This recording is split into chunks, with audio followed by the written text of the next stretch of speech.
Presentan Chilevisión Noticias.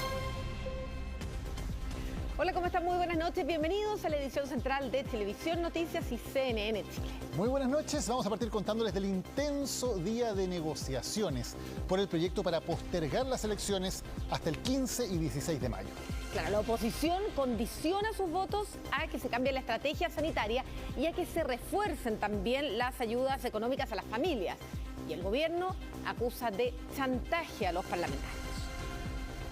Mucho tiempo tuvo que pasar para una reunión de este tipo. Prácticamente toda la oposición reunida para debatir y unificar su postura frente al futuro de las elecciones.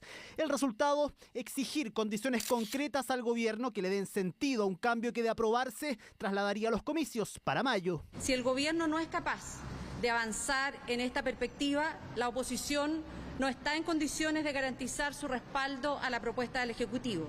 Una advertencia que tiene tres pilares: cambiar su política sanitaria, la social y la económica. De lo contrario, no estarían los votos para aprobar la reforma constitucional anunciada por el presidente en La Moneda. El tema de fondo es que el gobierno ha fracasado rotundamente en su política sanitaria. Por eso estamos en la situación en que estamos. Lamentamos profundamente que desde la oposición haya quienes digan, mire, nosotros no vamos a cambiar la fecha de las elecciones si es que no nos aprueban todo este paquete de otras medidas. Ese chantaje es inaceptable para los chilenos. Porque lo que está primero es la vida de las personas, no los cálculos políticos. Si bien en la oposición no veían con buenos ojos correr las elecciones, el costo político de negarse es alto ante una ciudadanía que en su mayoría aprueba el cambio. En este escenario lo que buscarán es negociar de forma expedita con el gobierno a que se acoten permisos a trabajos solo esenciales, mejorar la trazabilidad y una renta universal de emergencia de 400.000 pesos, entre otras exigencias. Chile no tiene preparado un sistema de ayuda social contundente, robusto, que permita que la gente tenga que aislarse, pueda recibir un apoyo económico. Con los elementos que nosotros tenemos sobre la mesa, no les podemos asegurar que el día 15-16 de mayo no vayamos a tener un escenario adverso. Va a ser un gran desafío para el gobierno lograr una contención de la pandemia. Forzar un cambio total de estrategia sanitaria es lo que se busca por parte de la oposición. Exigencias que no todos en el gobierno ven como un chantaje. La oposición o cualquier sector político tiene todo el derecho a plantear sus puntos.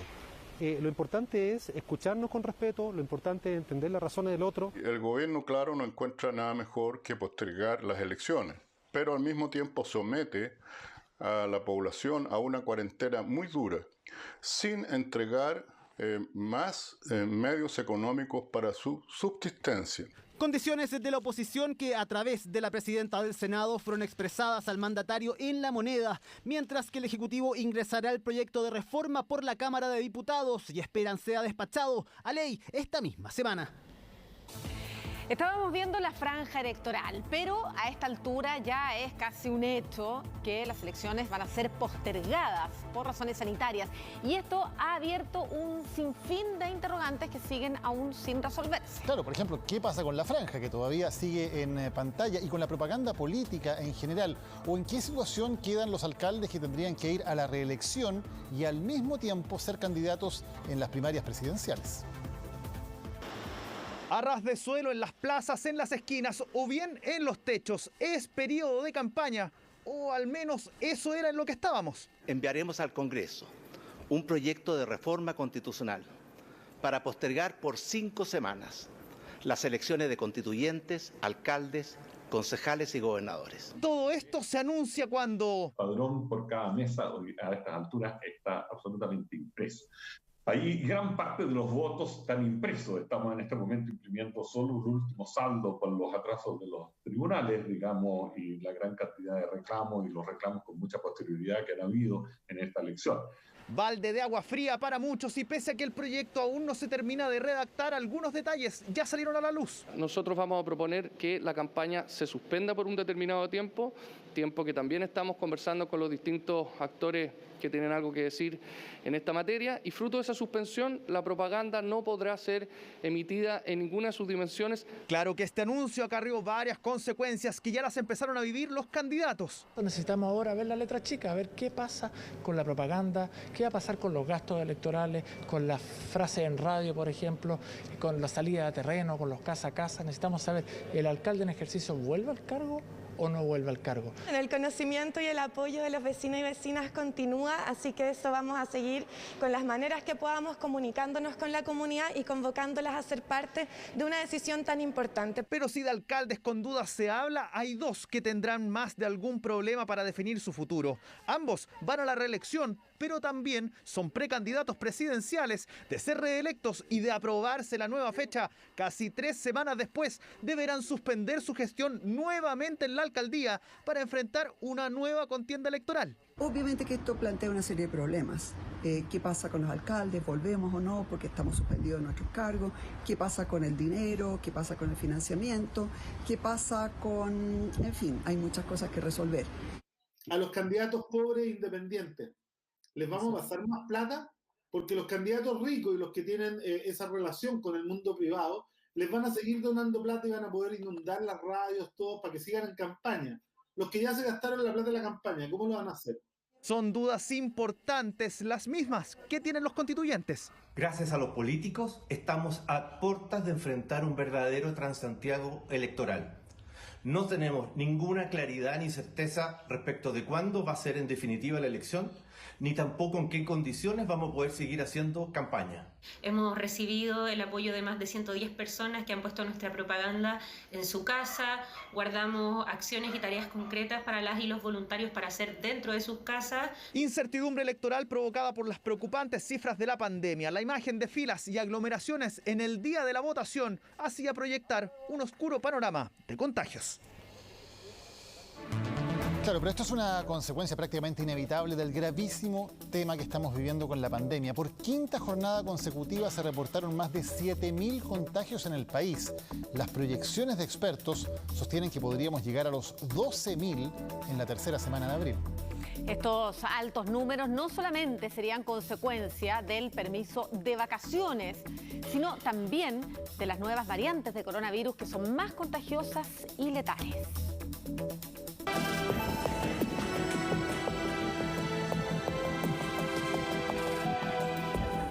Para recibirlos a ellos fue una misión contra el tiempo. Casi 2 meses del incendio que afectó a gran parte del Hospital San Borja, el recinto se levanta, habilitando lo más urgente para doblarle la mano a esta pandemia en su peor momento. Se está aperturando exclusivamente para dar atenciones a pacientes COVID durante la pandemia y luego se irán incorporando todas las otras prestaciones. La meta era ambiciosa, pero lo lograron. Después de casi 60 días, este fin de semana, por primera vez abrieron 20 camas, de las cuales 12 son críticas. Inmediatamente comenzaron a llegar pacientes de regiones al límite y este lunes, después de habilitar otras 40 camas, llegaron enfermos del Hospital El Carmen y La Posta. Hay ciertos lugares que fuimos acondicionando al interior del establecimiento. Por ejemplo, el área de cuidados intermedios siendo utilizados para las camas intensivas. Todo esto nos permitirá trasladar pacientes desde otros centros asistenciales y así poder seguir complejizando nuestra red integrada de salud. Es un aporte fundamental. Todavía falta para que el recinto vuelva a estar 100% operativo, pero lo más importante era habilitar una de las torres para ofertar camas de cuidados intensivos al sistema y así descongestionar la red en este momento crítico. 2.590 personas se encuentran hospitalizadas en unidades de cuidados intensivos. Podemos informar que existe un total de 146 camas críticas disponibles. Este lunes, por quinto día consecutivo, los casos superaron nuevamente la barrera de los 7.000 contagios, una evolución preocupante sobre todo porque se prevé que los casos sigan aumentando aceleradamente. Advierten que lo peor está por venir. Nosotros deberíamos esperar escalar hasta de entre los 10.000 y hasta los 12.000 casos del orden de la primera o segunda semana de abril. Lo más inquietante, dice, es que serían las nuevas variantes quienes están tomando el control de la pandemia. Y es que hay evidencia circunstancial de quienes primero se contagiaron con la variante inglesa, luego se sobreinfectaron con la variante P1 de Brasil. Lo peor es que tienen mayor probabilidad de fallecer. La evidencia indicaría de que no solamente es más transmisible, dura más tiempo la persona infectada, se produce una mayor carga viral, sino que además produciría una mortalidad que podría ser de 1,1 a 1,8 veces más alta. El escenario es sin duda cada vez más crítico. Este lunes se realizó un ajuste al número de fallecidos, ascendiendo a los 23.070 decesos asociados al COVID en el país. De a poco se comienzan a ver problemas relacionados al tema, como este fin de semana, cuando el hospital Van Buren amanecía con una morgue colapsada llegando a los pasillos. No hay un comprendimiento en la autoridad de que hoy día es la emergencia sanitaria y necesitamos nosotros un resguardo también como funcionarios y trabajadores de la primera línea.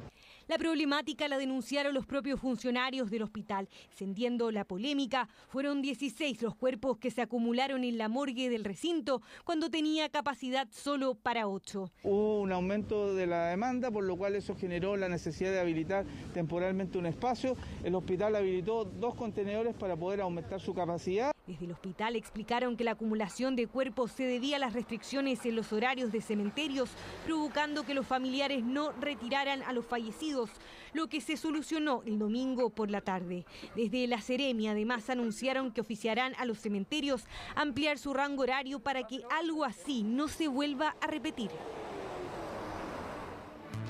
El conductor de un camión fue asaltado y secuestrado en un ataque que dio lugar a un enfrentamiento a balazos. Poco antes, una banda había robado 2 vehículos, uno de los cuales fue recuperado tras una persecución policial en Pudahuel.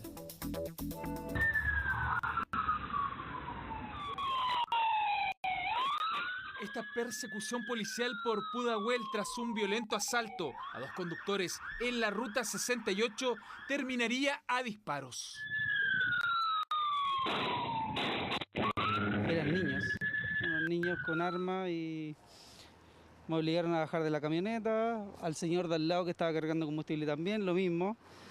Todos, creo que estaban todos armados. En una persecución que fue bastante larga, duró alrededor de 20 minutos, la camioneta sustraída colisiona un poste de alumbrado público, los tipos se dan a la fuga. Se inicia una persecución de infantería por parte del personal policial, lográndose la detención de uno de ellos, menor de edad. La madrugada de este lunes, varios delitos ocurrieron en las autopistas concesionadas del sector poniente de Santiago. El más violento, un robo con secuestro al conductor de un camión de transporte de carnes. Se bajan 5 sujetos de la camioneta, armas de fuego en mano. Me amenazan, me bajan del vehículo y me suben a un vehículo que portaban ellos. Me tiran al suelo, manos atrás y apuntados. Que me quedara tranquilo, que no dijera nada y empiezan a tomar rumbo. Me tuvieron más o menos como media hora. Tras el atraco y posterior rapto del camionero, otro conductor siguió a los delincuentes para informar dónde iba su colega secuestrado, pero fue divisado por los asaltantes, quienes dispararon al vehículo que les perseguía. Ocurrió un robo con intimidación, el cual fue perpetrado por un grupo de individuos que se movilizaban en 2 vehículos y a través del método Encerrona sustrajeron un camión cargado con carne. Mientras tanto, tras una hora cautivo, el conductor del primer camión era liberado, ileso, en la comuna de Lampa. Su vehículo de carga aparecería en Pudahuel, absolutamente vacío tras el robo. A mí me dejaron un par de cuadras más allá, no sabía dónde estaba, consulté la comuna y más o menos me orienté, empecé a caminar hacia un servicentro para poder solicitar ayuda. Me encontré en esta casa con unas personas que estaban acá afuera descargando. Me facilitaron el teléfono para comunicarme con Carabineros. De seguro esta víctima no cuenta esta historia 2 veces. Salió ileso tras un secuestro y de sus captores no hay pistas aún, pese a que tuvieron el tiempo de descargar por completo el camión cargado con varias toneladas de carne. Ya comenzó la Semana Santa y este fin de semana largo que viene habrá estrictos controles y también cordones sanitarios para evitar viajes interregionales. En cuanto a los permisos de desplazamientos para fines de semana, estos volverían a operar, aunque de todas maneras es algo que se estaría analizando.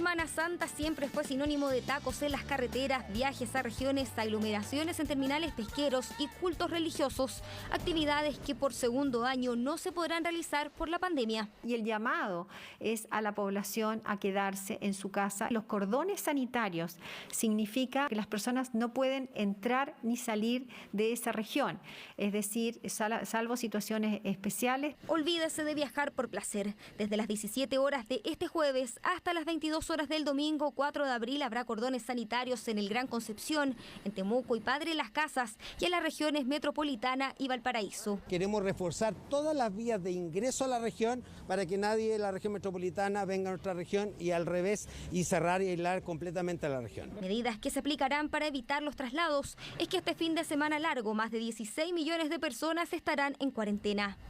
Estar acuarentenado, ¿no? En la casa, tranquilamente. Sí, estar en mi casa, con mi hijita. En la casa, con la familia, sí, todo en familia. Hay que estar fondeado ahora, no se puede salir, hay que comprar antes las cosas. En cuanto a las compras, hay quienes prefieren asegurarse. En el mercado central no saben si podrán vender sus tradicionales productos, luego que el fin de semana pasado tuvieran que cerrar sus puertas.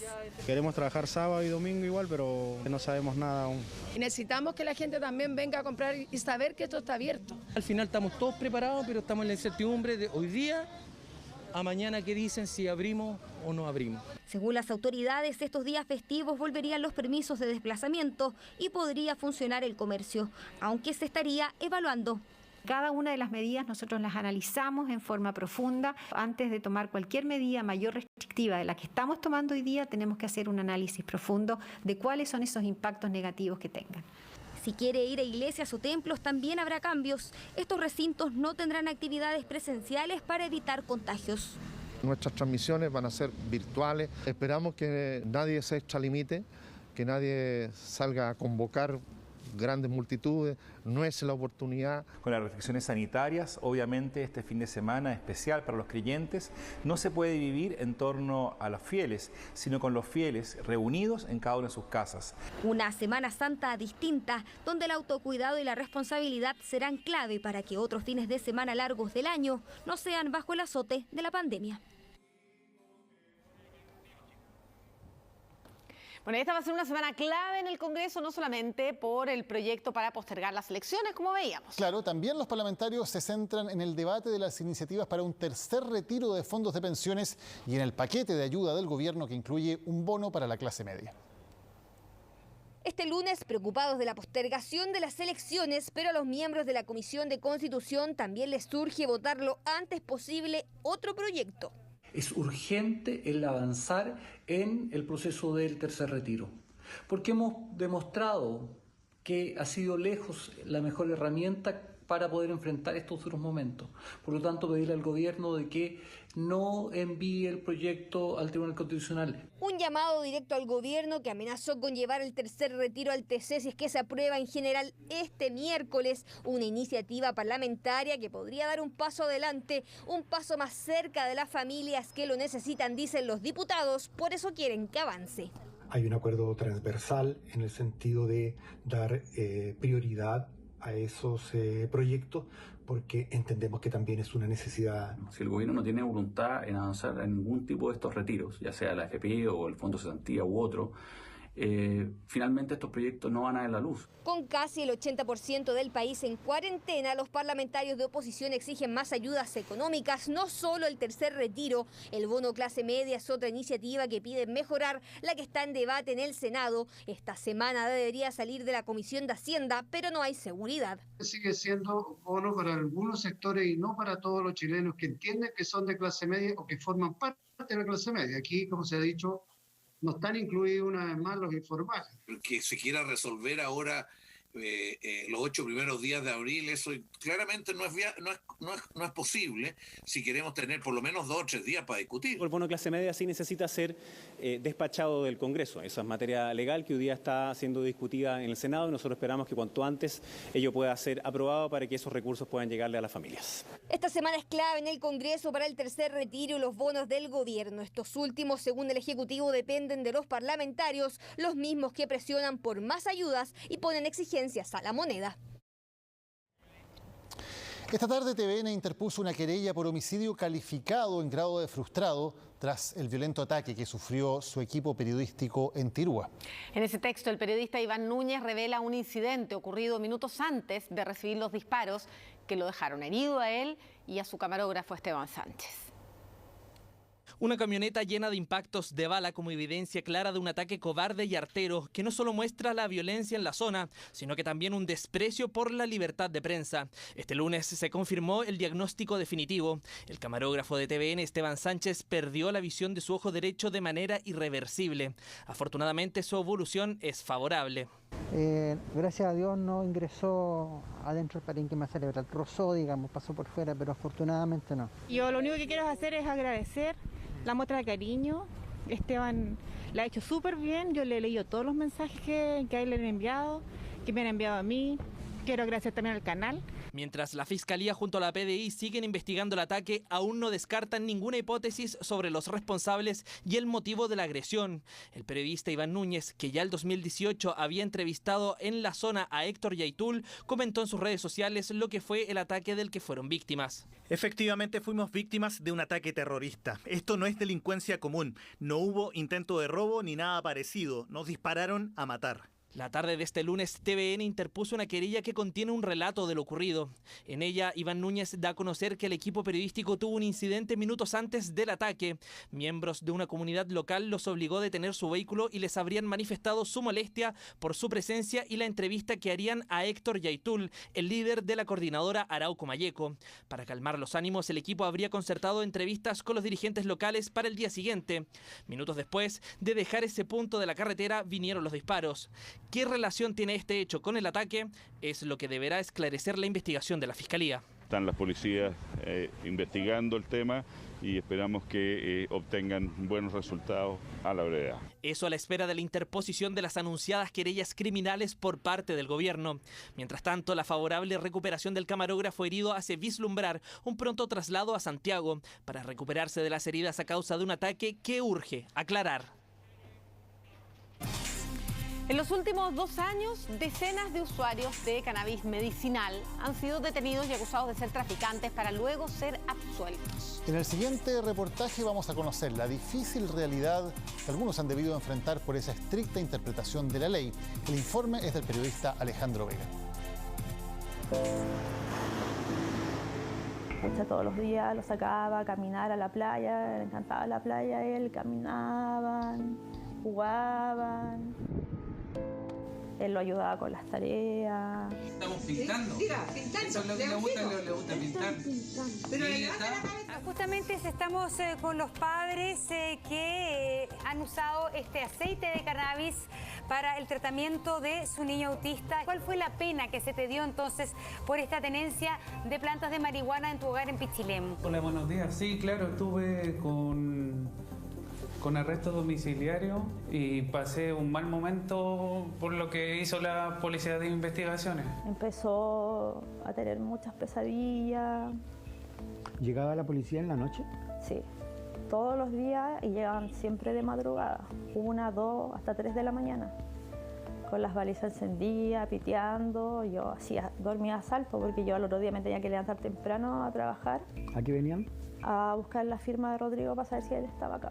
¿Todos los días? Todos los días, de lunes a domingo, era todos los días. Lo trataban como un delincuente. Catherine y Rodrigo tenían 15 plantas de marihuana que crecieron con semillas entregadas por la Fundación Daya para su hijo autista, pero antes de obtener la primera cosecha fueron allanados por la policía. Una persecución penal que se ha incrementado contra usuarios de la cannabis medicinal. Y en estos 3 meses, ni siquiera llevamos 3 meses, ya llevamos 12 allanamientos. Normalmente nosotros teníamos la experiencia de 3 o 4 pacientes allanados en el año, maltratando a pacientes que ya han sido abandonados por el Estado en la gestión de su bienestar y su salud.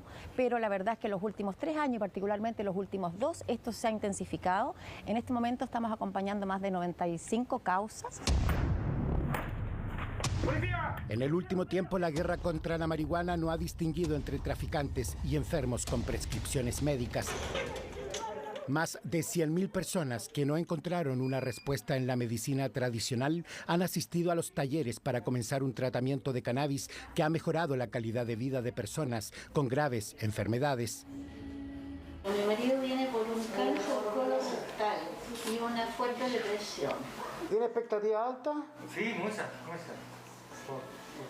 Entre esos pacientes hay familiares de policías y también de ministros de la Corte Suprema, como el ex vocero Lamberto Cisternas. Mi señora tiene problemas de salud bastante graves que le limitan en la parte pulmonar derivada de un lupus y muchos dolores, y esos dolores han sido aminorados en buena medida por el uso de cannabis medicinal, recetada precisamente por un médico. Esta es nuestra querida Javiera, que ya lleva 8 años de tratamiento con cannabis para su epilepsia refractaria, esclerosis tuberosa, y sin duda que le cambió la vida por completo. Hoy día es una niña que ha recuperado, muchas de sus funciones perdidas.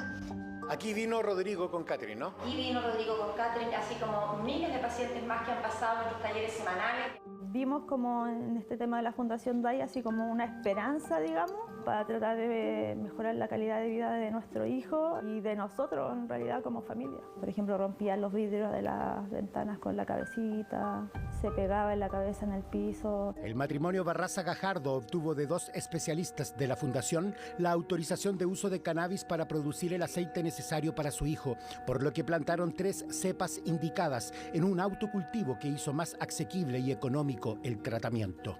Yo hice estos letreros así, plastificados, y los pegué acá. Incluso cuando las plantas, habían unas de 2 metros que estaban acá, pero las otras algunas eran de 80 centímetros, habían de todos portes, entonces igual se veían los letreros. De nada les sirvió conversar con los vecinos porque uno de ellos los denunció. Con drones, la policía situó la plantación y la fotografió desde el inmueble contiguo. Rodrigo se encontraba solo con su hijo cuando la PDI lo detuvo en la entrada de su casa. Yo les digo, tengo a mi hijo solo arriba, tiene autismo, le dije yo. Ajá. Y te voy a pasar los papeles para que los veas. Y él no me acata lo que le estoy diciendo y me tiraron como al suelo.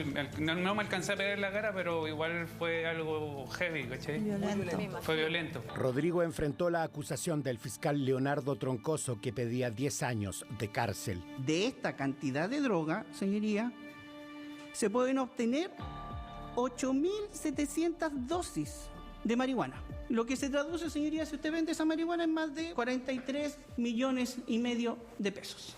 Eso es el hecho que se investiga.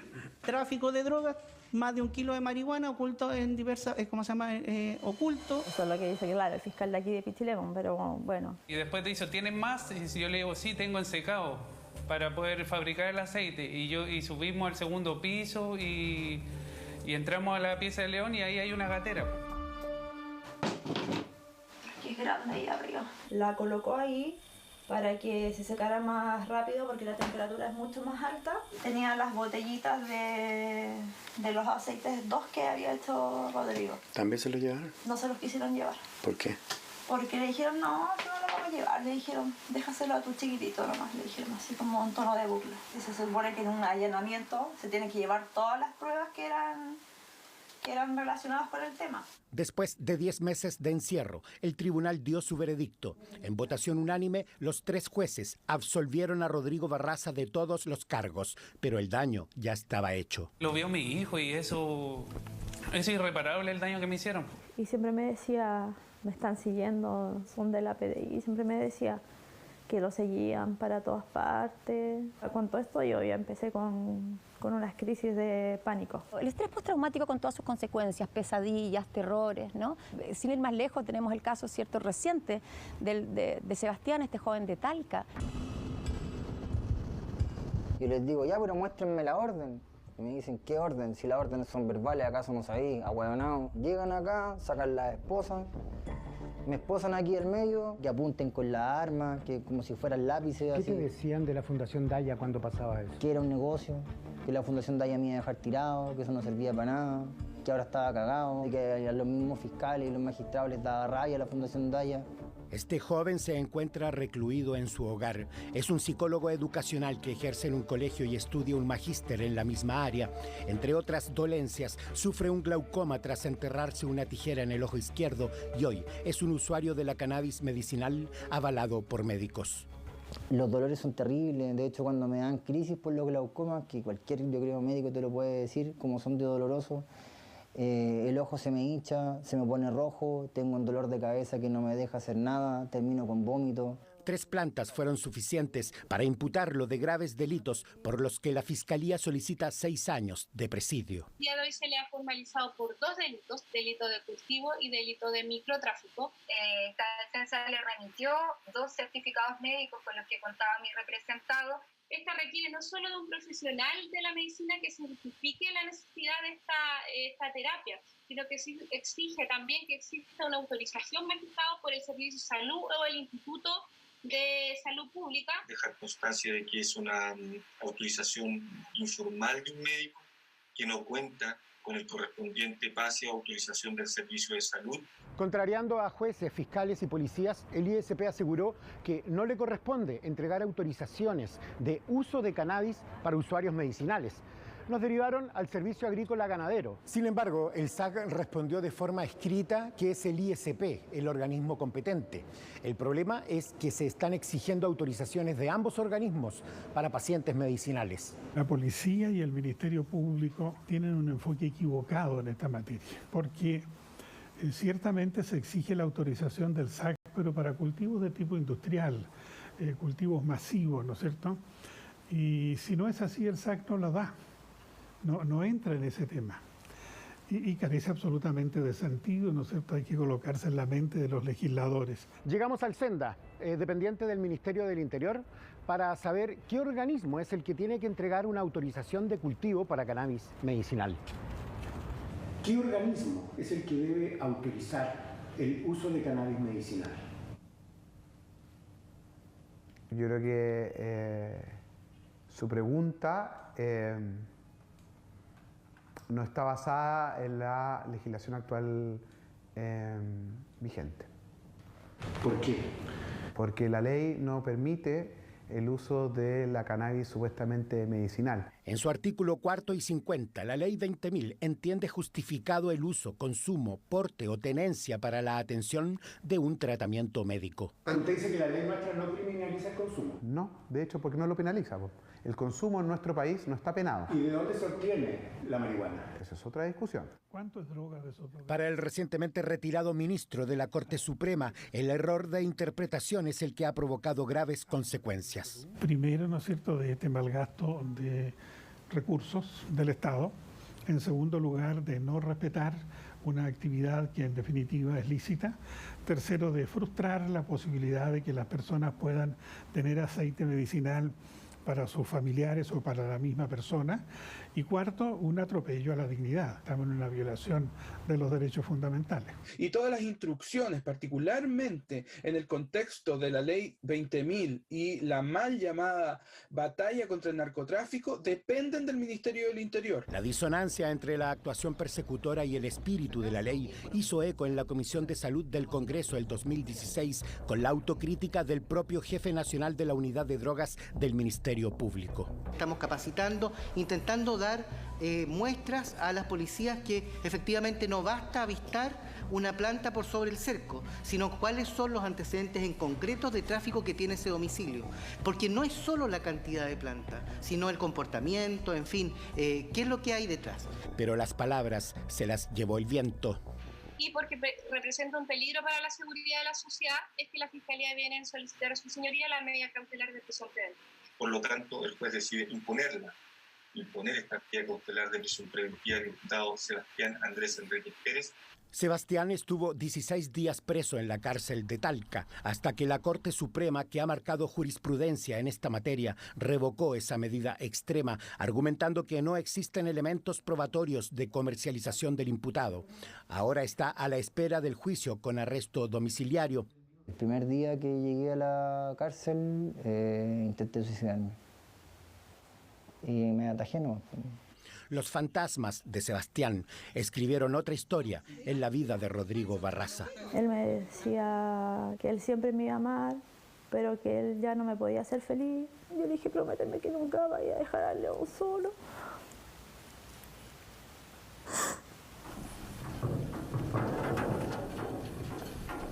Y él no había dejado nunca a su hijo solo con nadie. Para tomar esa decisión es porque mi hijo estuvo mal y nadie lo ayudó, lo dejaron solo. Que mi hijo nunca, jamás había hecho nada malo, Todas las cosas que hizo, lo hizo por el León. Rodrigo se suicidó el 15 de septiembre del 2020 en el segundo piso de la casa que le construyó a su madre. Qué ganas de haber estado aquí, haberlo sujetado, haberlo firmado y haberle dicho que no lo hiciera. Se derrumbó mi familia. Es una rabia, una impotencia, es una injusticia. Me destruyeron la vida de mi hijo. Y vamos a entablar una demanda de indemnización de perjuicio en contra del fisco de Chile. Yo creo que el gran problema es que cuando ocurren este tipo de abusos y la gente no acciona, esto sigue ocurriendo. Gracias, Catherine, gracias, Rodrigo, que les vaya muy bien y gracias por compartir con nosotros su historia.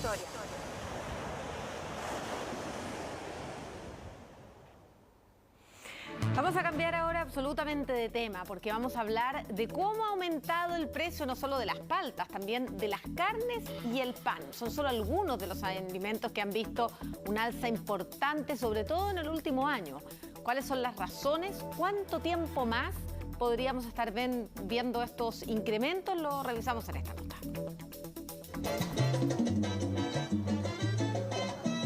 La salsa alegra los días de cuarentena en este local ubicado en San Miguel. Desde que empezó la pandemia, la Punta del Llano no ha cerrado sus puertas y es uno de los almacenes que ha proveído de frutas, verduras y pan a los vecinos del barrio. Claro que con precios un poco más elevados que hace un año, lo que muchas veces molesta a sus clientes. Hoy en día un pimentón cuesta 1.500 pesos, la semana pasada costaba 1.000.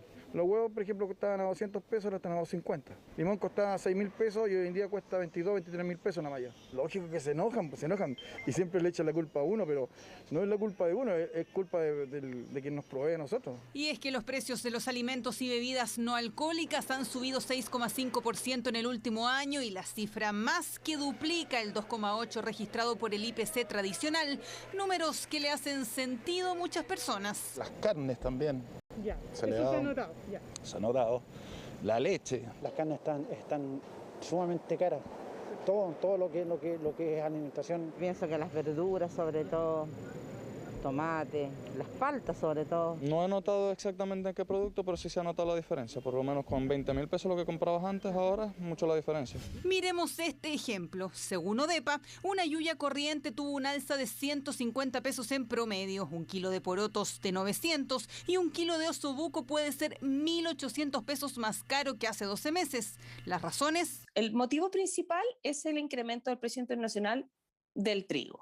Además, en los primeros meses de pandemia se vio un aumento de demanda de productos de primera necesidad que te servían para cocinar en la casa. Entonces, subió el precio de la harina y también, por ejemplo, subió el precio de los huevos y subió el precio de algunos alimentos no perecibles como las legumbres. China ha estado viviendo una situación muy compleja con una enfermedad en los cerdos particularmente y entonces eso ha significado que ha tenido que salir al mercado internacional a buscar esa proteína animal.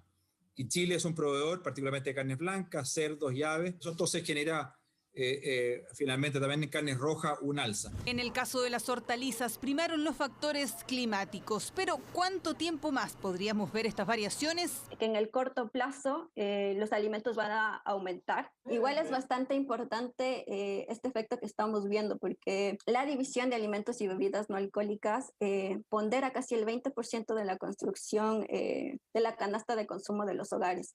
Entonces, a medida que sigan aumentando, efectivamente los hogares van a ver disminuida su capacidad de pago.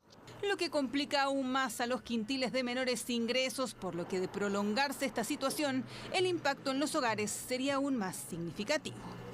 Chilevisión Noticias.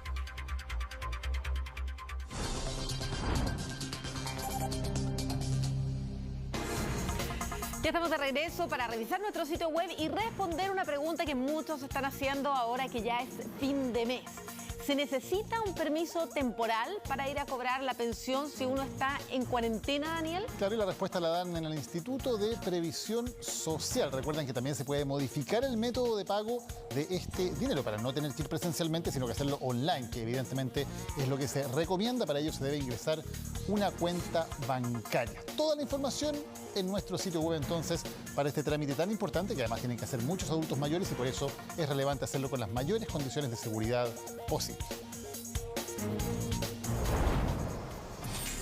Casi 10 meses han pasado ya desde el asalto que terminó con la vida de un joven de 19 años. Ignacio González fue la primera víctima fatal de los llamados abordazos.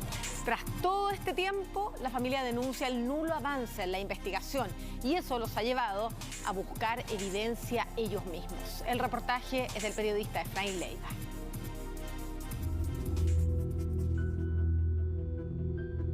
Yo creyendo que ellos estaban haciendo su trabajo, me doy cuenta que no hay nada en la carpeta investigativa, no hay absolutamente nada que ellos han periciado o han hecho alguna investigación.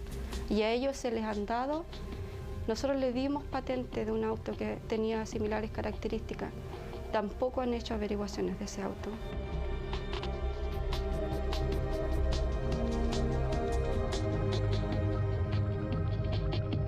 Si fuera hijo, nieto, sobrino de algún senador, de algún diputado, de algún empresario de mucho dinero en este país, el asesino de Ignacio hubiese estado tras las rejas, yo creo que en menos de 24 horas. 13 de junio de 2020 y el joven Ignacio González, de solo 19 años, volvía a su casa tras una jornada laboral. A solo cuadras de su lugar de trabajo fue abordado por delincuentes. Sin oponer resistencia, Ignacio fue apuñalado por uno de los asaltantes. Todo para arrebatarle la mochila donde llevaba lácteos y galletas para sus hermanos. Malherido pidió auxilio junto a su amigo en un local de sushi de ahí a urgencias. No logró sobrevivir. Yo todos los días converso con él en su altarcito. Converso con él cuando voy al cementerio. Que me lo arrebaten de la noche a la mañana de la forma en como fue. Es más duro de ver la soledad en la que estamos como familia. De este hecho han pasado casi 10 meses, tiempo en que la familia del joven ha vivido en la incertidumbre respecto a las novedades del caso. Hasta ahora no hay detenidos, no hay culpables, un crimen sin autores identificados. No tenemos respuestas. Sentimos que no hay justicia para la gente que no tiene recursos y que no tiene poder en este país. Aquí la justicia en Chile es solo para algunos, no es para todos. Eso, sumado a que la sensación de impunidad por parte de los delincuentes genera que este tipo de delitos vayan en aumento y con ello los niveles de violencia.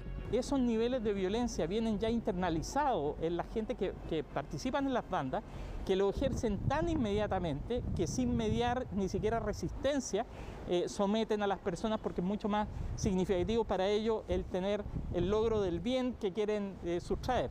Robos con intimidación a transeúntes denominados abordazos. Los últimos registros de ellos dan cuenta de la violencia inusitada empleada por delincuentes que, sin importarles absolutamente nada, son capaces de atacar por un celular o apuñalar por una mochila, como el caso de Ignacio. El foco de la autoridad pública debiera ser mejorar la persecución penal, mejorar los elementos de prueba, mejorar la capacidad de las policías para poder detectar aquellos elementos que el tribunal valide y que sea precisamente la herramienta para la formalización, para la imputación de cargo y finalmente lograr una condena. Este es uno de los casos más violentos en el último tiempo. Carabineros logró la detención del autor, fue formalizado y quedó en prisión preventiva. Algo de justicia para la víctima, la misma que la familia de Ignacio, sigue esperando. No hay nada, no hay ni una pericia, no hay ni una entrevista, no hay testigos, no hay nada de lo que la fiscal me llevaba diciendo hasta diciembre del año pasado, diciéndome que ellos estaban trabajando en el caso, que no me preocupara. Y aquí surge otro tema, un doble dolor para las familias, quienes tienen que aprender a vivir con un duelo impuesto por delincuentes. Desde el 13 de junio que los cercanos a Ignacio González dicen han recibido solo una visita de la policía. El problema de esa visita es el motivo posterior a un reportaje emitido por Chilevisión Noticias. Al otro día, la comisaria vino aquí a mi casa con 2 oficiales más a encarar a mi esposo, a pedirle explicaciones del por qué él había dicho eso en televisión. Solicitamos una entrevista con la Fiscalía Metropolitana Centro Norte respecto a este caso. Fuera de cámara, nos señalaron que están a la espera de un informe que debe ser emanado por la Brigada de Homicidios de la PDI para tomar más cursos de acción.